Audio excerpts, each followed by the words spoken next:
¿Cómo lo mataste? Le metí un balazo en la cabeza. A todos les disparabas en la cabeza. Sí, para que no sufra. Con el hecho nada más de tenerlo ahí ya amarrado como quedaba, ya usted sabía que no se iba a mover para ningún lado. El desespero, el susto de lo que fuera a escuchar los vecinos y todo, yo quería era callarlas.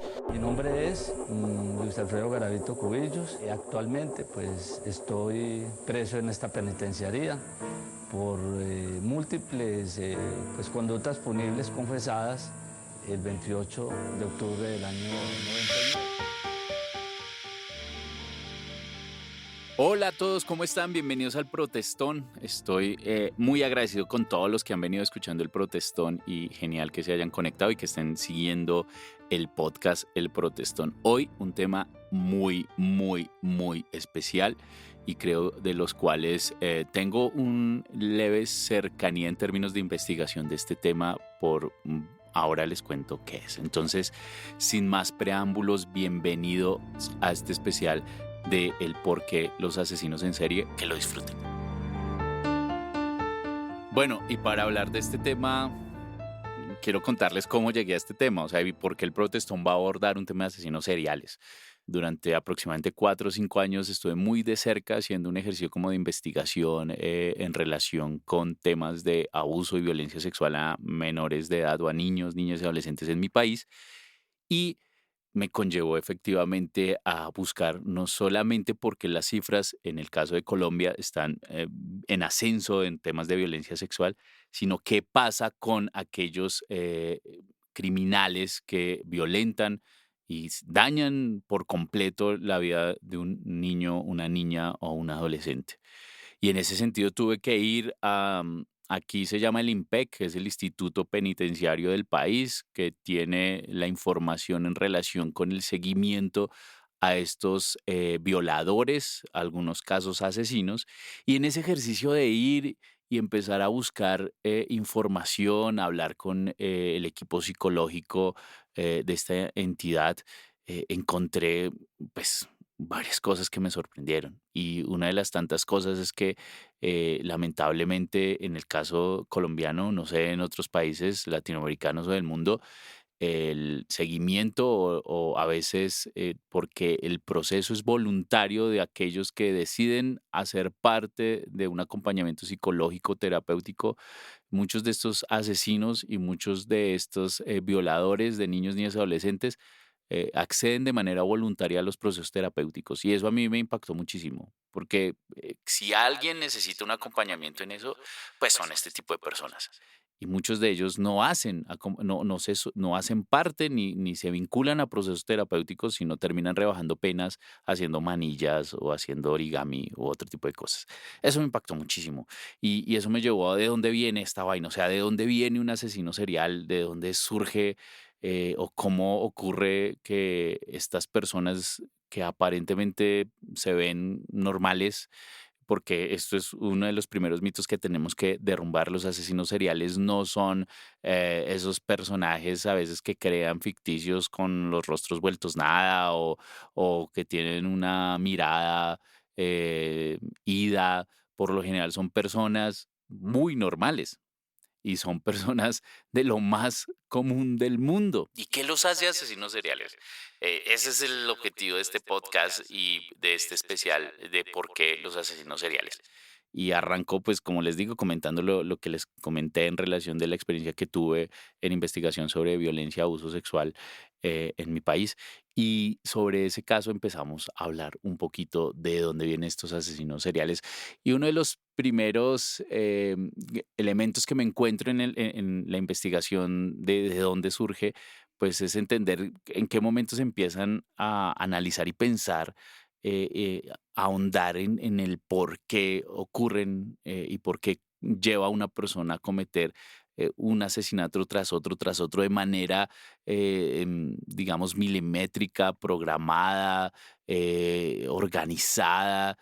Ustedes muy bien han visto Hannibal Lecter y si no lo han visto tienen que verlo y es la evidencia de cómo opera y qué hay en la mente de un asesino, que por lo general no son personas ingenuas, son personas muy inteligentes Y en ese sentido, cuando empiezo a entrar a ahondar, lo primero que vas a encontrar cuando empiezas a investigar sobre asesinos seriales es el caso de Jack el Destripador, ¿no?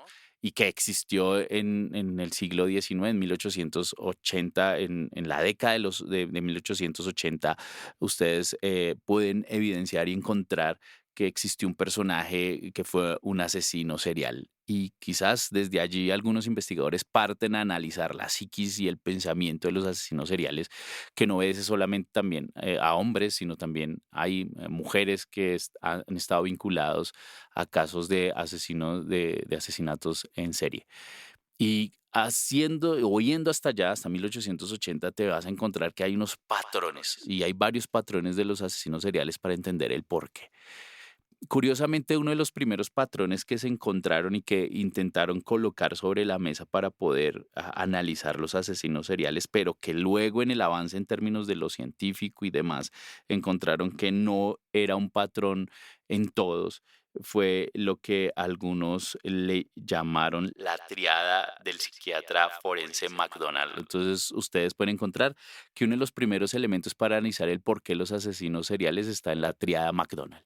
Y la triada McDonald aborda tres elementos puntuales que eran aparentes patrones de asesinos seriales.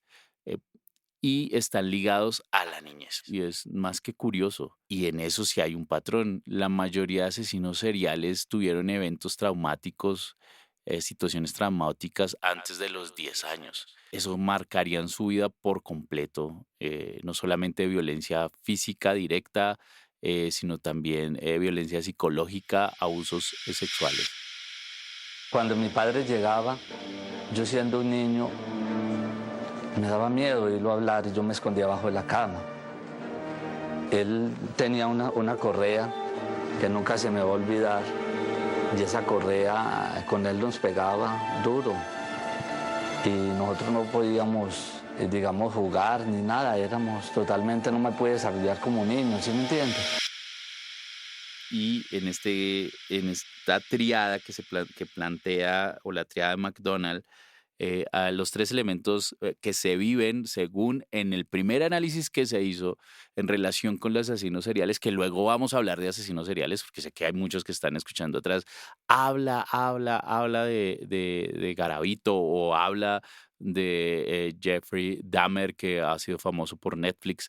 Pero antes de llegar a los personajes que igual ustedes ya los conocen, y de por sí hay varias series en Netflix, esta tríada McDonald es muy interesante. Dice que cuando había un patrón que se daba cuando algunos asesinos seriales fueron analizados. Y ese patrón era que en su niñez eran violentos con los animales, en este caso maltrataban animales hasta el punto de la muerte, eran pirómanos, ¿sí? Generaban desde antes de los 10 años, lo pueden imaginar, y lo otro era que se orinaban en la cama. Esa triada McDonald en algún momento terminó considerándose como un patrón para ver el potencial que podría tener un niño para convertirse en asesino serial. Efectivamente, años después se descartaría esa hipótesis y pues se evidenciaría que no solamente esos tres elementos están ligados a un posible riesgo de que un niño se convierta en un asesino serial. Aunque la triada nos da unos elementos interesantes que está ligado al tema de la violencia en relación hacia los animales. Eso me parece interesante, pero no todos los asesinos seriales son violentos con los animales. Entonces, por eso no podríamos, en este momento, al día de hoy, considerarlo como un elemento de patrón o un indicador para identificar que un niño tiene un riesgo mayor de ser asesino serial que otro. Y posterior a este tema de la triada, y cuando se empieza a hacer la investigación de asesinos seriales, uno se empieza a dar cuenta que si bien todo está encauzado y que los momentos fundamentales y determinantes que proyectan la posibilidad que una persona se convierta en un asesino serial, definitivamente es la niñez. O sea, eso es un patrón, podríamos decirle. O sea, la violencia en un menor de edad puede ser un elemento, un indicador de riesgo en un posible asesino serial. Ahora, ustedes dirán, creo que muchos de nosotros en algún momento recibimos algún tipo de violencia siendo pequeños, quizás otros no. algunos violencia psicológica y algunos violencia o abuso sexual o violencia física, o quizás hubo también violencia en nuestros hogares y no somos asesinos seriales. Entonces, ¿cuál es la diferencia? Ahí va otro elemento que me parece muy interesante porque uno de los investigadores encontró de manera curiosa o de manera que no la esperaría, que él era un potencial asesino serial, y es un investigador que se llama James Fallon. Hizo una investigación muy juiciosa en relación del cerebro de los asesinos seriales, una investigación en relación de cómo opera el cerebro de un asesino serial. Y el primer ejercicio que él hace es con su familia. Solicita que las personas de su familia, que la investigación que se realice sobre todo el tema neuronal de su familia y de cómo opera su cerebro, no le pusieran en la investigación los nombres de cada uno de sus familiares para que él pudiera hacer de manera objetiva un análisis del comportamiento cerebral de cada uno de ellos. Entonces, la investigación inicial, que fue con su familia, que utilizó como conejillos de indias, fue así. Cada uno de sus familiares se sometieron a un análisis cerebral, neurológico, y luego se recogieron los resultados que James Fallon analizaría.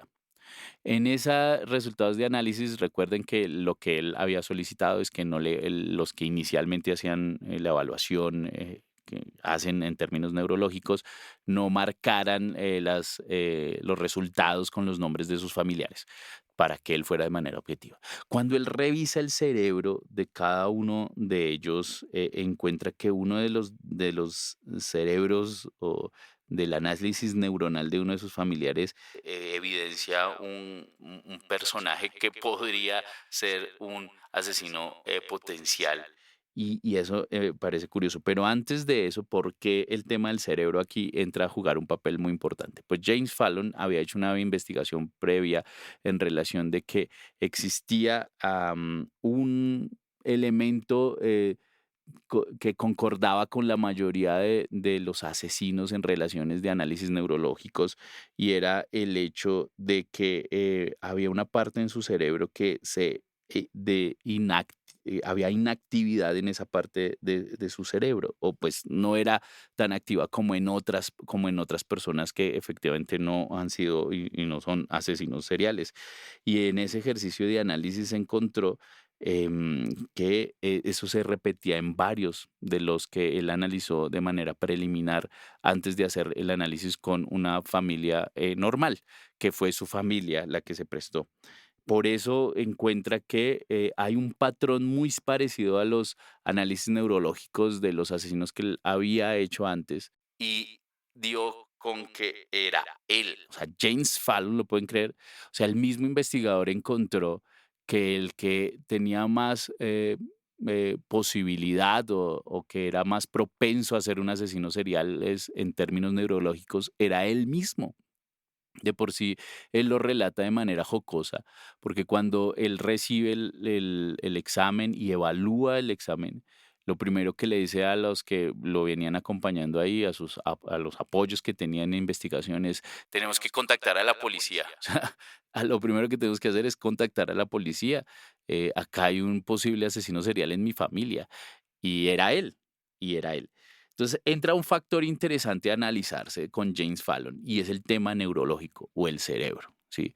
Esa pregunta, si un asesino se hace o nace, tiene que ver, o sea, si uno determinara que solamente fuera un tema neuronal y que efectivamente al parecer ligado al tema también genético, uno diría ya no se puede hacer absolutamente nada. Pero se crea como otra triada, uno podría encontrar otra triada interesante en relación, que creo que se acerca un poquito a analizar el por qué los asesinos seriales. Y ya con todos estos elementos, ¿sabes qué va a pasar? En el segundo capítulo de este podcast, lo que vamos a hacer es utilizar esa triada para efectivamente hacer el análisis de uno de los asesinos seriales quizás más terribles, bestiales, de lo que uno quisiera nunca hablar, y es del señor Garavito, un asesino serial de niños en Colombia que, según la escala en relación con el número de personas asesinadas respecto a muchos asesinos seriales, él ocupa la segunda